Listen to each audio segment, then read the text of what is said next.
coba kabar adiknya.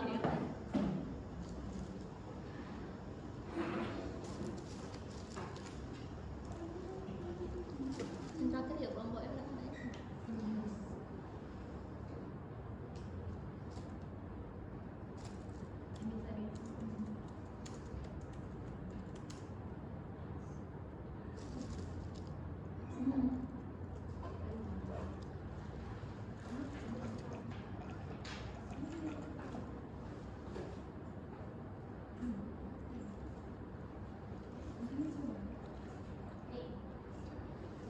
Assalamualaikum warahmatullahi wabarakatuh. Waalaikumsalam.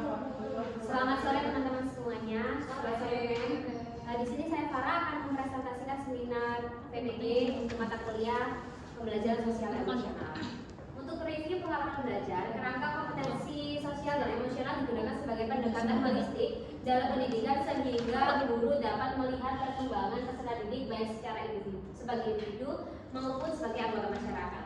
Pada mata kuliah ini membantu guru untuk secara sadar menempatkan diri sebagai teladan dalam mengelola aspek sosial, emosional pada diri sendiri baik sebagai pembelajar sepanjang hayat dan memahami 5 kompetensi sosial emosional berdasarkan kerangka KESO, yaitu kesadaran diri, pengelolaan diri, kesadaran sosial, keterampilan berhubungan sosial dan pengambilan keputusan.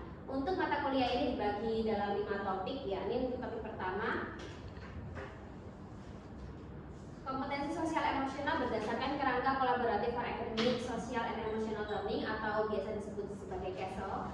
Pada topik 1 ini, kompetensi sosial emosional berdasarkan KESO, mahasiswa diharapkan mampu mengelola aspek sosial, emosional serta mengelola kemampuan sosial emosional dalam lingkungan kelas dan masyarakat. Nanti ada kompetensi sosial emosional yang ada 5 tadi.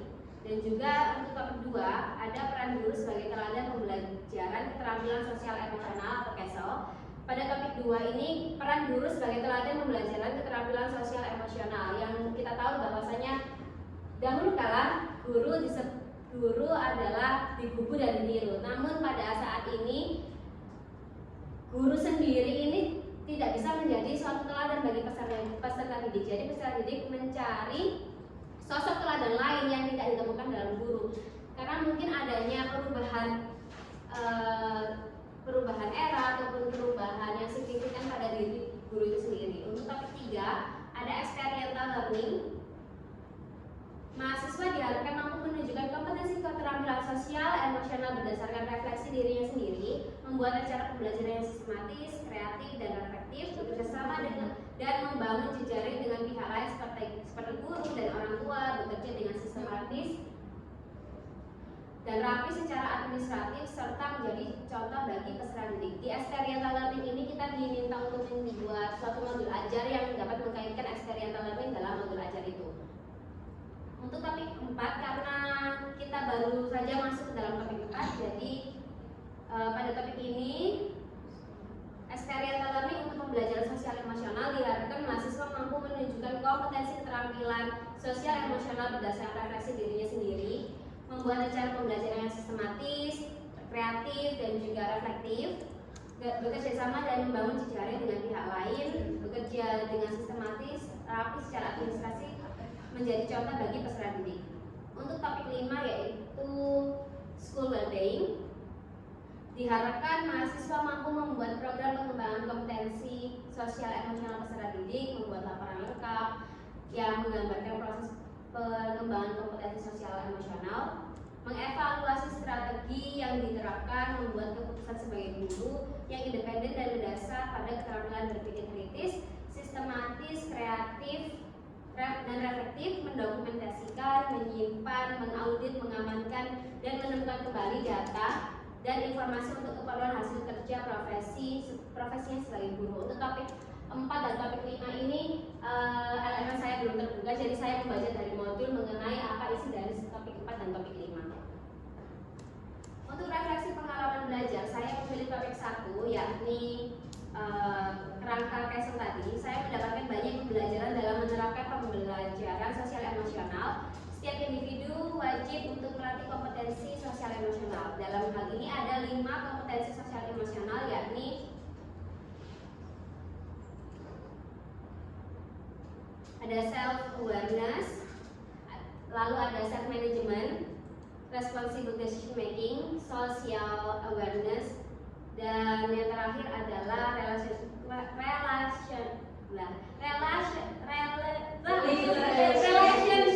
skill. Bagi saya kemampuan yang paling agak sulit diterapkan adalah manajemen diri. Untuk pengalaman yang kita lalui di SMP 43, yang kita ketahui bahwasannya anak-anak di SMP 43 ini sangat luar biasa. Sangat luar biasa sekali, karena yang seperti dikatakan oleh Anita tadi, bahwasanya setiap ada pergantian jam pelajaran ataupun sholat duhur dan sholat duha, anak-anak selalu melepaskan sepatunya dan tidak memakai kembali sepatunya setelah sholat.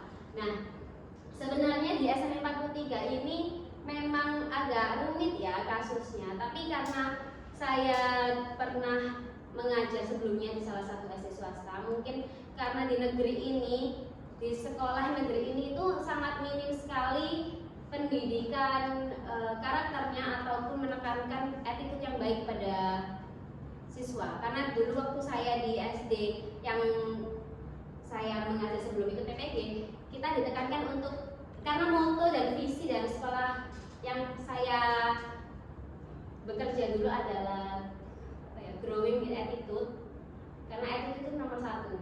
Jadi strategi wajib untuk kalau udah growing karakter. Kalau dulu di sekolah saya itu attitude education is education kalau nggak ada attitude itu juga nggak useful ya, tidak berguna. Jadi attitude itu yang nomor satu.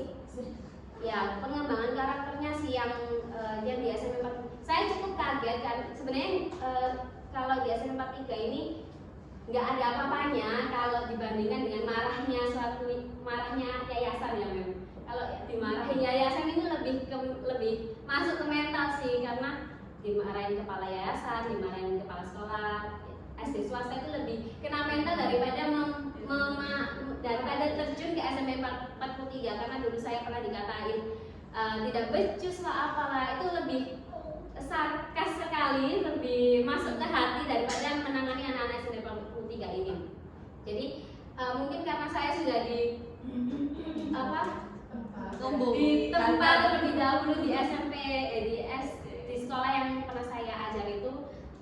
Jadi SMP 43 ini mungkin untuk karakternya anaknya yang kurang. Bagaimana saya ingin mengakomodir karakter ini agar bisa lebih baik daripada yang pernah kita alami di PPL 1, karena itu sangat, dari gurunya sendiri pun hampir tidak semuanya peduli dengan karakter anaknya itu.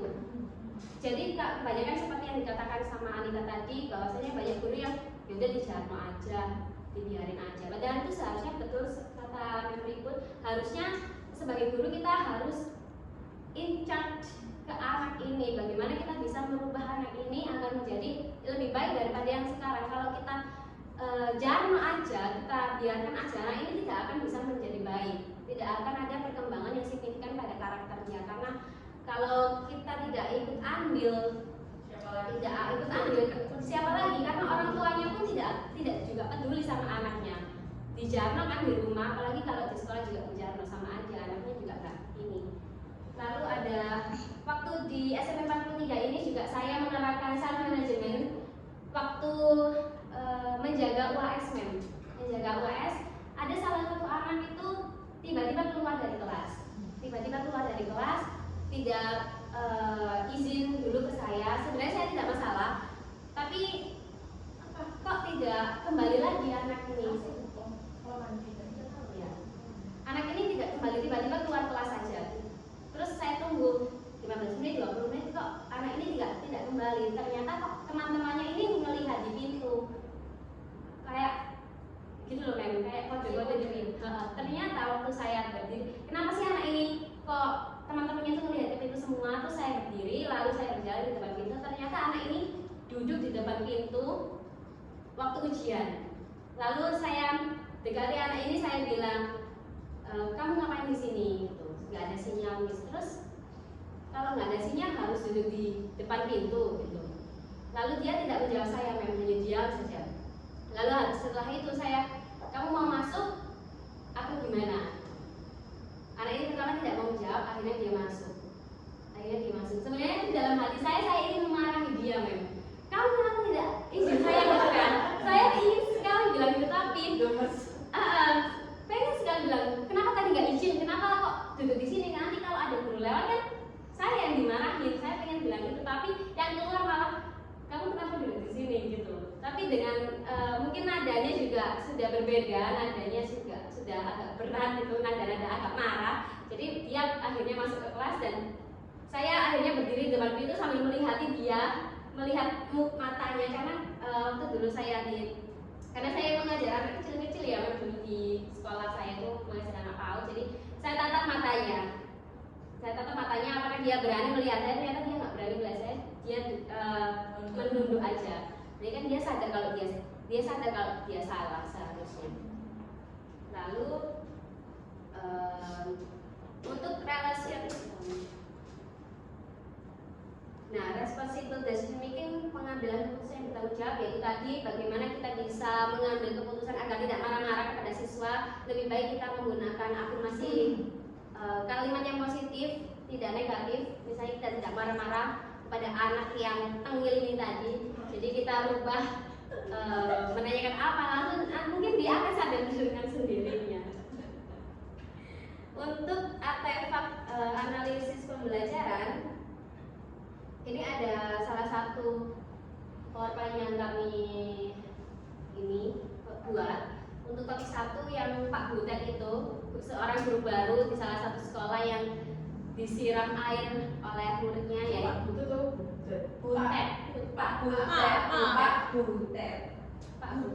Namanya Pak Ed. Iya, Butet kan batek dong. Butet. Iya. Butet itu perempuan. Ini biasanya Pak Butet. Iya, Pak Butet. Namanya tuh gitu ya. Di LMS namanya Pak Butet. Iya. Butet itu perempuan.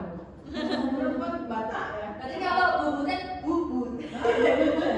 Oh iya. Pak Butet. Iya. Saya tadi nanti tak ngomongin Butet. Pak Butet. Iya. Tentang Pak Butet ya, yang sangat melekat sekali. Beliau baru masuk lalu disiram air sama muridnya. Alhamdulillah di Surabaya tidak ada yang terjadi seperti itu. Meskipun kita guru PPL ya tidak dikerjain seperti itu. Meskipun kalau di SMP 43 ini sangat super sekali, di dekat meja guru itu pasti ada ranjaunya mem. Ada ranjaunya itu tikus gitu loh mem. Masa? Iya betul. Di lantai 2 biasanya. Di belakang juga. Gimana? Di pojok. Jadi itu agak, ya ampun, kalau saya membedakan dengan sekolah saya yang dulu kebersihan itu ada nomor 1 kan. Meskipun itu basicnya sekolah Katolik, tapi kebersihan nomor 1 lah. Kita yang di SMP 43 itu yang katanya sekolah dia lebih menekankan agama juga kan, lebih menekankan agama Muslim kan. Tapi dia tidak memikirkan hal sekecil tikus dibersihkan, dan guru yang di situ juga tidak ada apa? Tidak ada motivasi untuk membersihkan. Misalnya ini kan kotoran tikus gitu kan, terganggu kan baunya. Saya aja yang jauh terganggu, apalagi guru yang duduk di sebelah situ di meja guru sangat terganggu. Mungkin tidak ada afirmasi dari wali kelas juga untuk kalau meja guru itu harusnya rapi, terus minimal tikusnya itu dibersihkan biar guru itu juga nyaman kan mengajarnya. Kita PPL aja nggak nyaman sama sekali dengan ruang kelas yang agak suram menurut saya karena terlalu banyak. Apalagi basecampnya ya ampun mem, masya Allah. Gak ada tempat kita main di sana. Jadi kita terlalu kayak gudang. Iya sebenarnya lab IPA tapi nggak dipakai dan lebih seperti gudang sih. Banyak tikus mem, Banyak tikusnya, banyak debunya. Jadi kadang saya alergi debu juga haju-haju di situ. komputer lama gitu loh mem. Internetnya susah banget sinyal. Iya, dan mandinya itu juga lebih baik kita menahan di rumah daripada kita di kamar mandinya sekolah sampai pulang. Nunggu sampai pulang. Karena pipis mem di Iya. sampai agak pernah saya. Karena Mem Ribu tuh udah pernah ke ketiga tuh. Pernah, cuma tapi saya juga di ruang kelas sekolah. Oh, yang besar itu juga ruangannya ya. Iya, kalau yang masuk Itu paling bagus sih men ruangannya. Iya, paling dingin ya. Ya bagusnya itu perpus sama kelas sekolah aja. Iya, betul. Sama TU lah. Tapi kalau korpus nyolong waktu ya. Iya. Korpus itu. Lalu ada kelas 9 itu juga kelasnya campur sama lab komputer, Nah, jadi jadi lumayan. nggak bebas.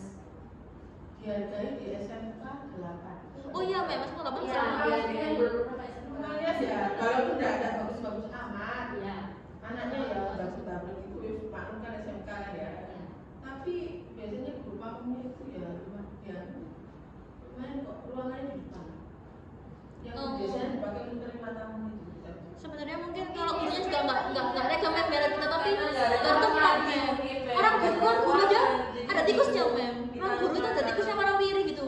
Siang-siang iya mem, ruang guru. Biasanya sekolahnya saja yang kecil memang bukan Iya. karena itu, karena memang sudah tidak ada tempat saja. Mungkin Tapi mungkin untuk lab itu juga bisa diperbaiki, dibersihkan biar bisa dipakai juga sama anak-anaknya mem. Itu seperti gudang sih mem kalau bagi saya, bagi semuanya juga. Berbahagianya sekolah swasta. Alhamdulillah ya betul Di mem. Sumedang itu kan ada dua. Oh iya mem. Mem jangan cuma perbandingannya. Saya juga membandingkan waktu saya PPL di SMA Muhammadiyah 2 itu perbandingannya sangat bersih ya. bersih sekali kan, sangat signifikan. Meskipun di kelas itu kan juga bersih, juga semua Al-Quran itu tertata, meja-mejanya itu juga bersih, wangi. Nah ini kalau di tempat itu ya ampun. Tapi kalau SMA negeri nggak separah itu juga sih. Makanya aku tuh ngerasa 4-3 itu kayak kaget soal atau mungkin lahannya ya minim ya. Tapi dulu kalau di SMA magang di 20 itu juga nggak SMA negeri 20 itu nggak Masih di bawah. di bawah itu iya. Sungai ya? Iya mem jembatan mem bawahnya ya itu. Kan banjir. Iya itu di situ ya.